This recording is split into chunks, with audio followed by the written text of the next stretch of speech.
आवाज आ रही है मेरी? जी सर। प्रतिष्ठा, आवाज आ रही है? नहीं आ रही। यस सर, आ गया। अच्छा, अभी मैं पूछना चाहता हूँ कि अगर आपको कोई भी स्केच है, यानी कि मान लेते हैं कोई एक पोर्ट्रेट आपने फुल बॉडी पोर्ट्रेट बनाया, यानी पूरा फिगर है, फुल फिगर पोर्ट्रेट है। तो फुल फिगर पोर्ट्रेट में हाथ का जो पंजा होता है, सिर्फ हाथ का पंजा, हथेली, वो कितनी बड़ी होनी चाहिए? पता है आप लोगों को कितनी बड़ी होनी चाहिए? अगर आप फुल फिगर बना रहे हो तो जो हाथ का जो मानक है वो कितना बड़ा होना चाहिए? सर फेस के अकॉर्डिंग होता है। हम्म? फेस के बराबर। कितना? फेस के बराबर। फेस फेस के के बराबर, बराबर। बहुत सही। तो अभी क्या स्केचिंग पे जो तुमने काम किया है कृष्ण कुमार, वो फेस के बराबर है तुम्हारा जो हाथ का पंजा तुमने बनाया है? नहीं सर।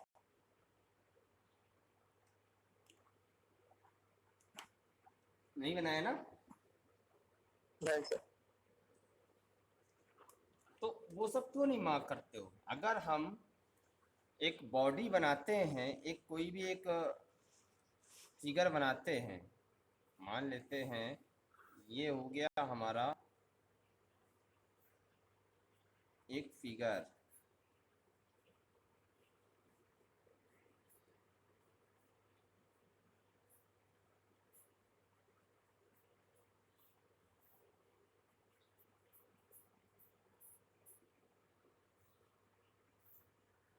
ये हो गया हमारा एक फिगर।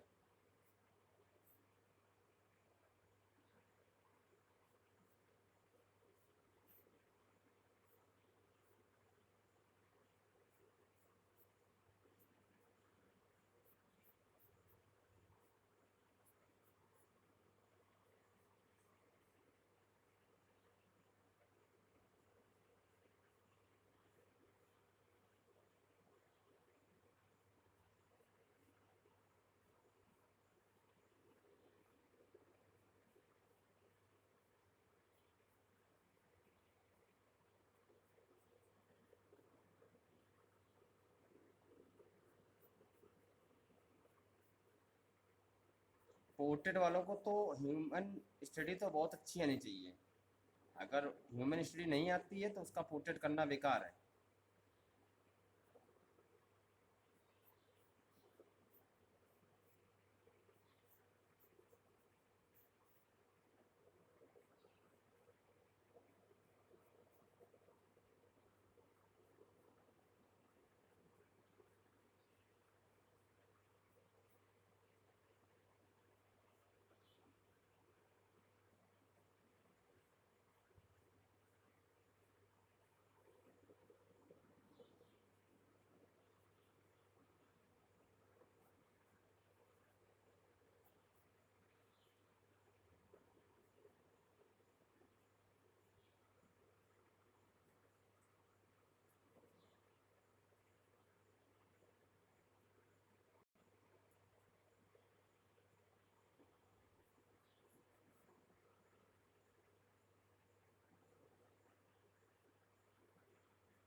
ये हो गया। अब हाथ का पंजा ये होना चाहिए फेस के बराबर, जितना फेस है इसके माथे के बराबर। ये हो गया माथा, यहाँ से यहाँ तक नाप लेंगे, ये हो जाएगा हमारा हाथ का पंजा। ये इतना हिस्सा पूरा जो होगा फेस के बराबर होगा, ना फेस से छोटा और ना ही फेस से बड़ा। अब आ जाते हैं हाइट को लेके।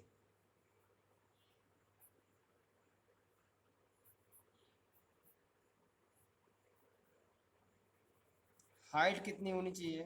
अगर ये हाथ नहीं है, अगर हाथ बनाना है तो हाथ कितना होना चाहिए बताओ? कृष्ण कुमार बताओ, शरीर के हिसाब से हाथ कितना होना चाहिए?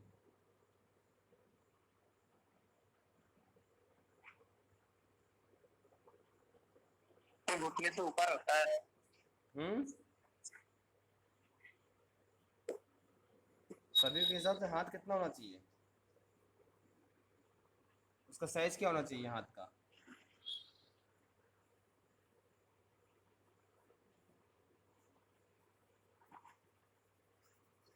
पता है? नहीं सर। नहीं पता। प्रतिष्ठा तुम बताओ।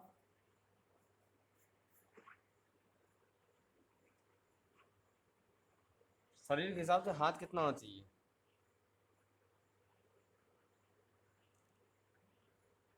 अगर हम इस हाथ की दोनों को हम ऐसे सीधा कर लेते हैं, बिल्कुल सीधा, ऐसे अगर हम कर देंगे इस हाथ को, जी सर। तो इस बॉडी की जो नाप होगी, पूरी जो नाप होगी, वो होगी हमारी इस दोनों हाथ के बराबर। अगर हम इस हाथ को अगर हम ऐसे सीधा कर देंगे दोनों हाथ को, तो अगर हम दोनों हाथ की यहाँ से लेके यहाँ तक के अगर हम नापेंगे साइज, तो जितनी बड़ी बॉडी होगी ये पूरी फुल फिगर, उतना बड़ा हमारा हाथ होगा। अब इसको बनाना है तो कैसे बनाएंगे भाई? अगर हमको नापना है कि हाथ हमारा ना छोटा हो और ना ही बड़ा हो, तो उसको नापने के लिए क्या करेंगे? हम जितनी बड़ी बॉडी बनाएंगे, इतनी बड़ी अगर हमने बॉडी बनाई, तो उसको आधा कर देंगे। जैसे कि ये लाइन ली, इसका हमने आधा कर दिया, ये आधा कर दिया, आधा ये आधा ये। अब क्या करेंगे? अब ये हाथ को उठा के हम इस बिंदु से बिल्कुल बीचों बीच से ही एक लाइन खींच देंगे ऐसे, ठीक है?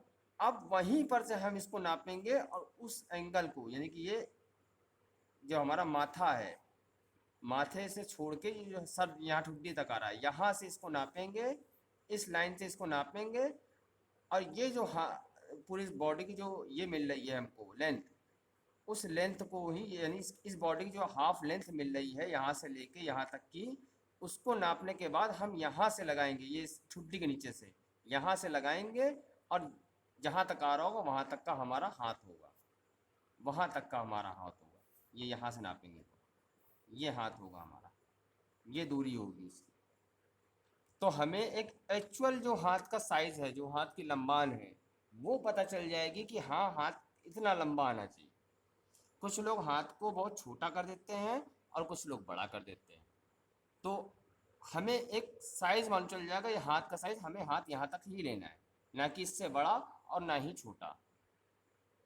दूसरी चीज़, शरीर की बनावट, जो बॉडी की बनावट है, अगर हम बोलते हैं ये किसका फिगर है,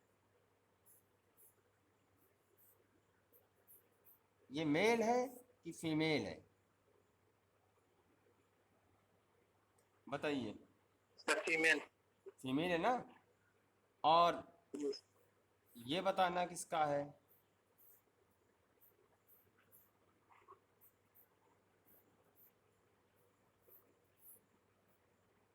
ये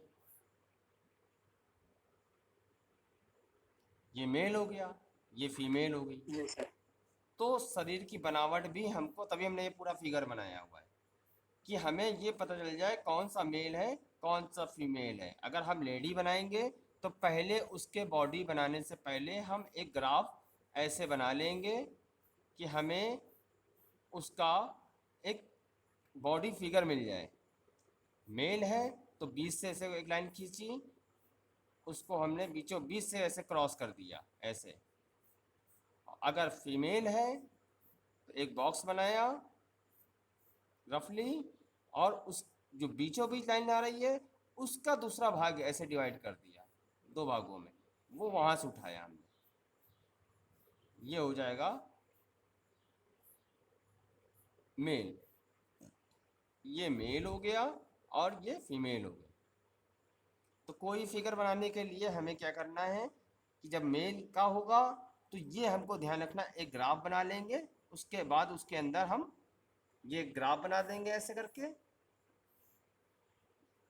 और उस ग्राफ में ही हम डिवाइड कर लेंगे। उसके बाद हम उसको फीमेल का टच दे देंगे, तो हमें एक मिल जाएगा, हाँ ये फीमेल का है। और अगर हमें मेल का बनाना है तो एक ग्राफ खींचेंगे, उसमें हम फीमेल का बना देंगे, मेल का बना देंगे, सॉरी, मेल और फीमेल। ठीक है। जी सर। अब आते हैं स्केचिंग को थोड़ा सा और समझने के लिए। अगर हम आपको सामने का कभी भी अगर लाइव स्टडी में बैठते हैं या पोर्ट्रेट पे भी बैठते हैं, आप लोग पोर्ट्रेट पे जब बैठते हो, पोर्ट्रेट जब करते हो, तो जो स्पेस होता है, जो बैठने का एक पॉइंट होता है, कभी भी देखोगा जो पोर्ट्रेट आर्टिस्ट होता है कभी सामने नहीं बैठता, पोर्ट्रेट के जस्ट सामने नहीं बैठता। और आप लोग क्या है कि अपना जो बैठने का जो पोजीशन है वही गलत चुन लेते हो कभी कभी एग्ज़ाम में भी। और कभी कुछ होता है जब आप लोग यहाँ क्लास में भी वर्क करते हो, तो जो आपका पॉइंट होता है वही आप गलत चुन लेते हो। हमेशा आप चुनो डेढ़ चश्म में बैठो, या पौने दो चश्मे में बैठो, या फिर फुल एक चश्मे में बैठो। कभी भी दो चश्मे में बैठो ही नहीं। अगर आप दो चश्मे में बैठोगे तो पोर्ट्रेट करने में बहुत कठिनाई होगी आपको, तब आप पोर्ट्रेट करने में आपको बहुत प्रॉब्लम होगी। तो कोशिश ये करें कि आप डेढ़ चश्मे में बैठें, पौने दो चश्मे में बैठें, या फिर एक चश्मे में बैठें। चश्मे तो जानते हो ना तुम लोग, चश्मे जी जानते सर। हो क्या होता है चश्म? बताओ।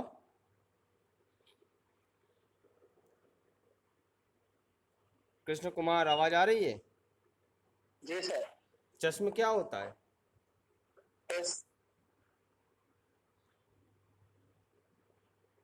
फेस को बोलते हैं सर। हाँ, फेस को। फेस को तो बोलते हैं, तो चश्म को बोलते क्या है, यानी कि चश्म क्या होता है? कैसे मान चलेगा चश्म ये है, चश्म ये है, कौन सा चश्म है ये? भाग बोलते हैं सर। ये है आपका सर। एक चश्म, ये एक चश्म है। ये जी आपका सर। डेढ़ चश्म है, एक बटे दो, ये डेढ़ चश्म है। और ये आपका दो चश्म है। अच्छा ये बताओ, ये कितने चश्मे हैं ये कितने सवा चश्मे हैं? चश्मा। सवा चश्मा। हाँ, सवा चश्मा। ये पौने दो चश्मे हैं, यानी कि आंखें थोड़ी सी दिख रही हैं पूरी। इसमें क्या जी। है कि थोड़ी नहीं दिख रही, इसमें पूरी दिख रही है, यानी कि आंख दिख रही है इसमें, इसमें आंख दिख रही है, दोनों आंखें दिख जी। रही हैं। इसमें कम दिख रही है, इसमें कम दिख रही है, इसमें पूरी दिख रही है। तो इसलिए जो है ये पौने दो चश्मे हैं, ये पौने दो चश्मे है, ये डेढ़ चश्मे है, ये एक चश्मे है, और ये दो चश्मे है। यानी चश्मा मतलब आंख। चश्मा नहीं पहनते हो, बोलते नहीं चश्मा है ये, तो चश्मा जी मतलब सर। आंख। तो ये दो चश्मे हैं, ये दो चश्मे हैं, यानी सॉरी ये दो चश्मे हैं, ये पौने दो चश्मे हैं। इसमें आंखें तो पूरी तरीके से नहीं दिख रही हैं, और ये जो है इसमें दोनों आंखें दिख रही हैं, परंतु एक आंख हल्की दबी हुई है, इसलिए। तो ये चश्मे को ध्यान रखो। ये स्केचिंग में के अलावा एग्जाम में भी क्वेश्चंस आता है, जी। एग्जाम में भी ये क्वेश्चन आता है, तो इनको ध्यान रखिए। अगर इसको ध्यान नहीं रखोगे तो दिक्कत हो जाएगी। ठीक है, जी सर। जरा 2 मिनट रुको, होल्ड करना।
हम्म। तो चश्म आपने समझ लिया, चश्म क्या होता है, ठीक है। एग्जाम में पूछा जाता है, कभी कभी पूछ लेते हैं कि कौन सा चश्मा है ये, साइड फेस को क्या कौन सा चश्मा बोलते हैं, बिल्कुल फ्रंट पे फेस को क्या बोलते हैं, कौन चश्मा बोलते हैं, तो इनको ध्यान रखना है आपको। चश्म क्या होता है, एग्जाम में आता है। अब आते हैं थोड़ा और स्केचिंग के डीपली नॉलेज के लिए थोड़ा सा।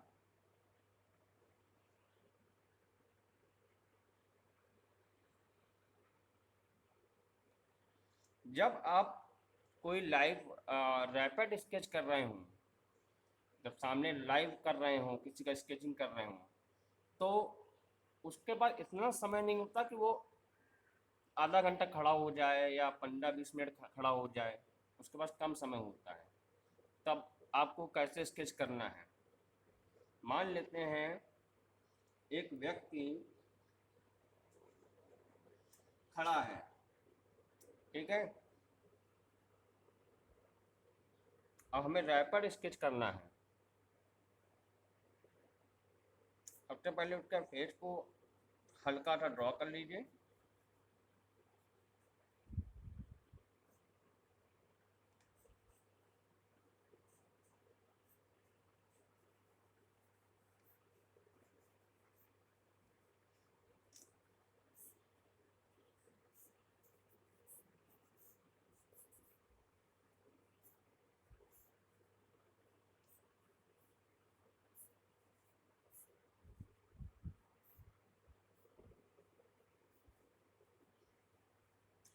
अब ये रैपिड स्केच हो गया। अब बहुत सारी चीज़ें हैं जो क्लियर नहीं है, तो उनको कैसे बनाना है। जैसे हार्ट है,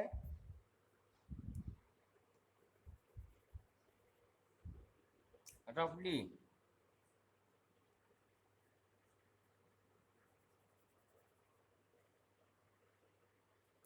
सूज है,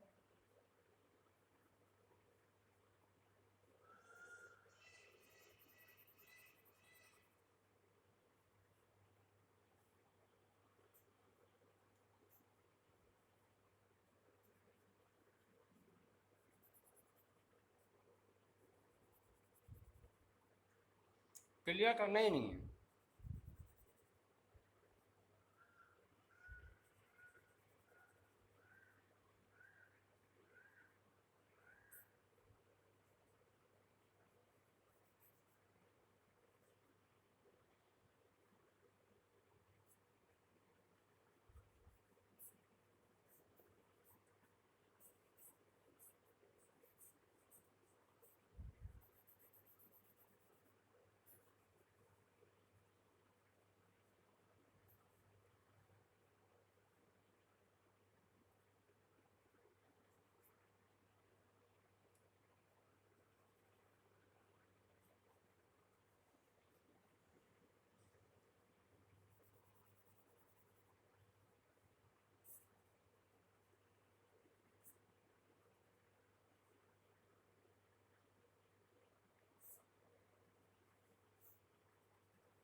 लग रहा है कि भाग रहा है। जी सर।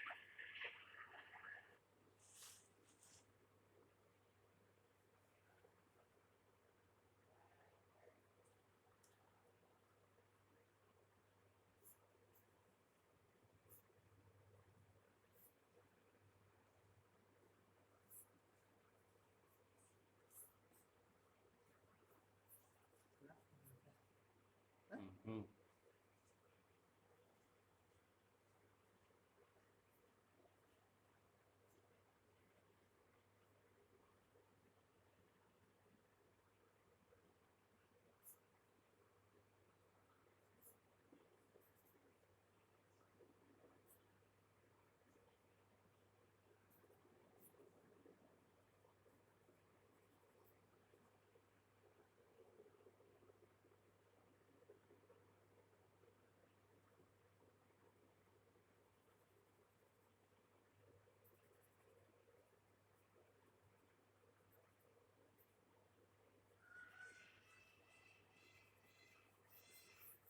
हम्म।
देखो हवा चल रही है, बहुत तेजी से चल रही है, और हमें स्पीड भी दिखाई दे रही है।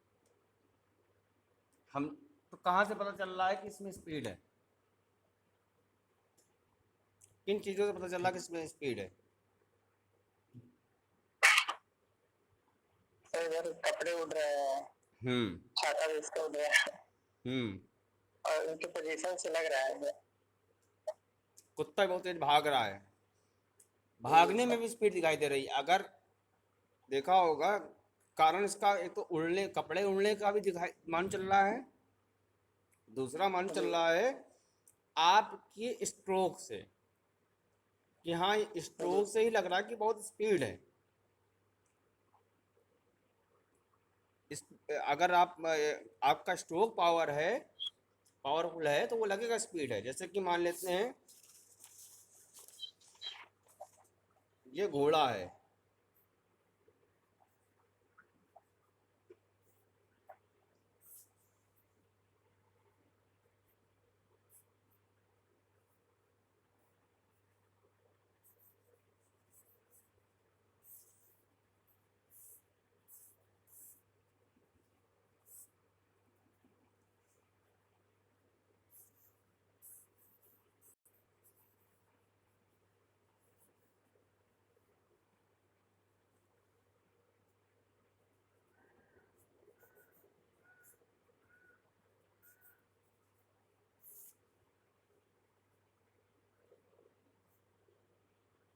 देखो कम से कम लाइनों में कितनी तेज लग रहा है कि हाँ स्पीड दिखाई दे रही है। कहीं से हमने कुछ ऐसा नहीं दिखाया है, सिर्फ हमारे जो है स्ट्रोक में ही पता चल रहा है कि हाँ स्पीड दिखाई दे रही। जी सर। तो ये स्पीड कैसे आएगी? स्ट्रोक से आएगी। अगर भागता हुआ लड़का है, या दौड़ता हुआ कुत्ता है, दौड़ता हुआ घोड़ा है, या हवा चल रही है, आंधी चल रही है, तो वो सारा आपका स्ट्रोक से ही मन चल जाएगा कि हाँ ये इसमें बहुत तेज हवा चल रही है, बहुत तेज स्पीड है, या बहुत तेज पावर है। वो स्पीड से ही मन चल जाएगा। तो उसके लिए आपको आपकी लाइनों में स्ट्रोक होना चाहिए। अब जैसे पेड़ भी बनाओगे उड़ते हुए, खूब तेज आंधी चल रही, तो ऐसे ऐसे करोगे और तिरछे पेड़ बना दोगे, बहुत तेज आंधी चल रही,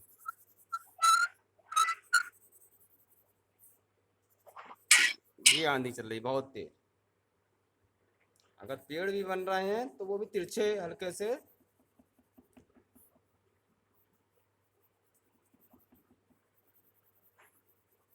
रैपेट में ही लगेगा, हाँ बहुत तेज आंधी में पेड़ तिरछे भाग रहे हैं। जी सर। पावर है, स्ट्रोक में पावर है, और कम से कम लाइनों में, कम से कम लाइनों में कोशिश करिए। जो अगर आपको अपने स्केचिंग में पावर लानी है, अगर आपका स्केच अच्छा होगा तो अपने आप आपकी ड्राइंग, आपकी पेंटिंग, आपका पोर्ट्रेट जो भी आप बनाओगे उसमें पावर दिखाई देगी, उसमें आपका काम दिखाई देगा। वो दिखेगा कि हाँ आपने इसमें काम किया, आपको काम आता है। क्योंकि अब आप कर रहे हो बीएफए और एमएफए कर रहे हो, और एमएफए वालों की स्केचिंग इतनी पावर होती है कि वो कुछ भी खिंचाते हैं, कुछ भी काम कर रहे होते हैं, तो उसमें उनके लाइनों में, उनके जो है फिगर में ही पावर दिखता है। और कोई ज़रूरी नहीं है एकदम को रियलिस्टिक दिखाने की कोशिश करो, ऐसा कोई ज़रूरी नहीं है रियलिस्टिक दिखाने की कोशिश करो। पेड़ हमने बनाई एकदम एक क्रिएटिव फॉर्म में, मान लेते हैं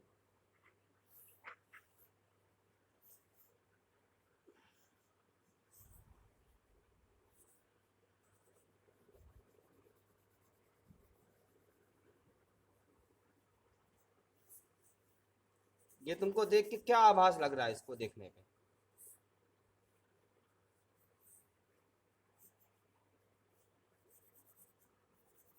देखने में क्या आभास लग रहा है?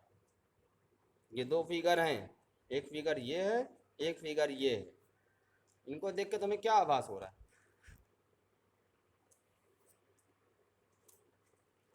बताओ। लग रहा है ना कि एक आदमी है और उसके साथ में एक बच्चा है। जी एक सर। कोई एक फिगर ये है बड़ा है, एक फिगर छोटा है, तो लग रहा है ना कि ये बच्चा है, साथ में उसके साथ में एक छोटा बच्चा भी है और एक आदमी भी है। उसी तरीके से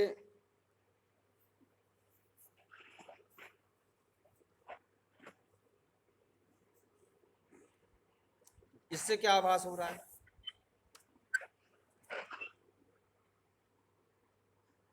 ये किसको दर्शा कैसे रहा है? सर? हम्म, कैसे? ये एक फैमिली नहीं दर्शा रहा है क्लियर नहीं है। कि ये पुरुष है, ये महिला है, ये दो बच्चे हैं। तो ऐसा कोई ज़रूरी नहीं है कि एकदम रियलिस्टिक फॉर्म में भी स्केचिंग हो। स्केचिंग का मतलब ये भी नहीं, स्केचिंग में आप इस तरह की स्केचिंग भी कर सकते हो, थोड़ा क्रिएटिव स्केचिंग कर सकते हो।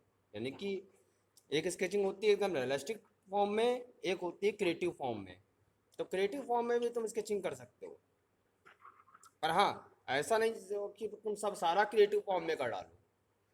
कुछ रियलिस्टिक फॉर्म में भी कर लो और कुछ क्रिएटिव फॉर्म में भी करो। क्योंकि पेंटिंग में क्या होता है, क्रिएटिव चलता है, थोड़ा सा क्रिएटिव चलता है। पोर्ट्रेट में भी क्रिएटिव चलता है। अगर तुम कभी वेस्टर्न पोर्ट्रेट देखोगे, वेस्टर्न लोगों के जो आर्टिस्ट हैं उनके पोर्ट्रेट देखोगे, तुम कहोगे यार पोर्ट्रेट तो बिल्कुल नहीं मैच कर रहा है। पर उनके पैचेस को देखा जाता है, उनके स्ट्रोक्स को देखा जाता है, उनकी लाइनों को देखा जाता है, उससे ही पता चल जाता है कि हाँ ये कितना क्रिएटिव फॉर्म में है और कितना रियलिस्टिक फॉर्म में है। तो आपको जो है सारे फॉर्म में काम करना है, क्रिएटिव फॉर्म में भी करना है, रियलिस्टिक फॉर्म में भी करना है, हर तरह के फॉर्म में करना है।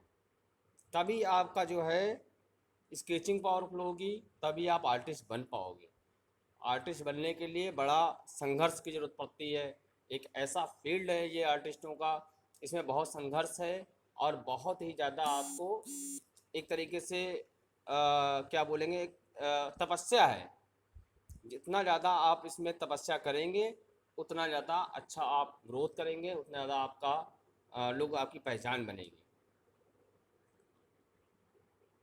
तो कोशिश ये करें कि आप ज़्यादा से ज़्यादा स्केच करें और लाइव करें, मुझे भी दिखाएं। तो कल क्लास में आप मुझे दिखाएंगे, ऐसा कुछ बना के कुछ करके दिखाएंगे? जी सर। भाई 45 मिनट की क्लास है, 45 मिनट में अगर 2 स्केच भी बनाओगे तो तुम्हारा सेशनल कंप्लीट हो जाएगा। कृष्ण कुमार, और देखो सब्जेक्ट टीचर हूँ मैं, मुझे जी सर। आपकी अटेंडेंस चढ़ानी होती है, मुझे जवाब देना होता है टीचर्स को भी कि आपके बच्चे क्या कर रहे हैं। एचओडी सर को भी कि आपके बच्चों ने कितना काम किया है।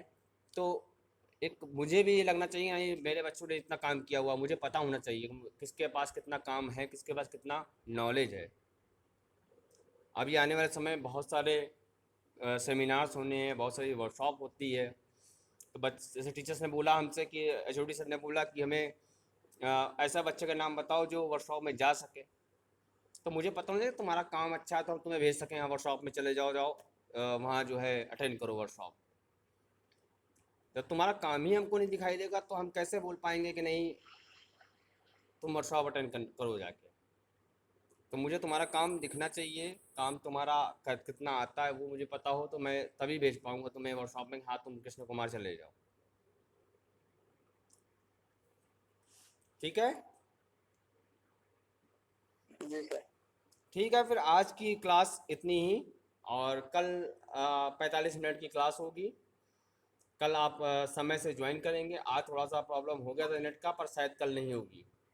कल समय से जी बिल्कुल राइट टाइम ज्वाइन कर लीजिएगा। ठीक है कृष्ण जी। जी सर। ठीक है। ओके, अब आप जा सकते हैं और क्लास को लीव कर सकते हैं। जी।